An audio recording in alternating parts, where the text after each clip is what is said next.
Mga kababayan ma'am sir, this is Jam, the Filipino channel na inyong pong lingkod. So today is March 20, 2026 at tayo ngayon ay pupunta dyan sa Mandarin diyan sa Manila Bay, sa Royes Boulevard po yan, corner ng Layob Street, Barangay 2, Pasay. At dadalhin po natin yan sa may KFC UN Square, sa may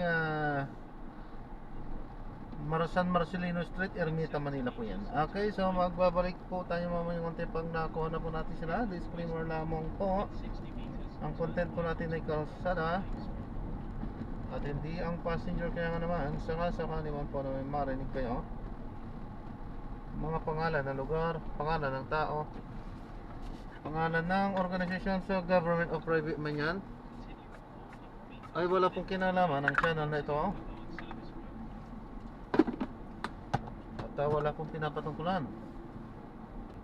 Lahat po ng pinag-uusapan dito ay pawang dito lamang po yan sa loob. At wala pong pinapatungkulan sa labas. Okay po, magbabalik po tayo mamayang konti pag nakuha na po natin sila. Samantala makinig tayo ng mga nababagong balita at ang mga talakayan habang tayo papunta doon yan sa ating pick-up area. Ang isang pamilyang kumukonsumo ng 100 kilowatt-hour kada buwan ay makakatipid ng humigit kumulang 18 sentimos kada kilowatt-hour. Samantala, nananatiling hindi nagbabago mula pa noong taong 2015 ang distribution, supply at maintenance charges ng DECOR. Paalala naman sa publiko, ugaliin pa rin ang pagtitipid sa kuryente upang mas mapababa pa ang konsumo sa bahay. Kasama wala dito sa IFM Bigopad.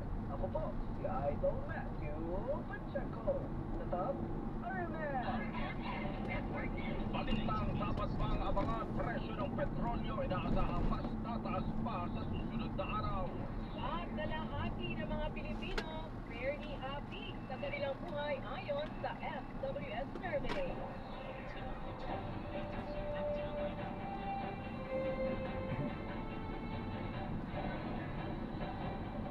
May buntag na Pilipinas sa inuposo ng Foreign Nationals ang kasama sa mga naaresto ng mga otoridad Commission on Elections Development.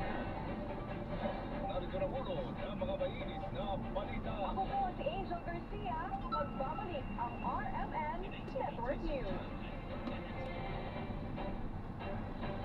Kahit saan, kahit kailan, RMN Network News ang kasama mo. Kapag may kaganapan, agad namin itong ihahatid sa inyo. Mabilis, malinaw, at mula sa mapagkakatiwalaang newsroom sa buong bansa. Luzon, Visayas at Mindanao, lahat ng balita nandito. Mag-subscribe sa www.youtube.com/@RMNNetwork. Ayan, so na-drop na natin sila. Maraming salamat po sa panonood, hanggang sa muli. Ingat at God bless. Paalam po muna, pansamantala tayo ay gagawa ng ibang video sa ating susunod na misyon. Paalam po muna, pansamantala. This is Jam, the Filipino channel, ang inyong pong ito. Paalam po.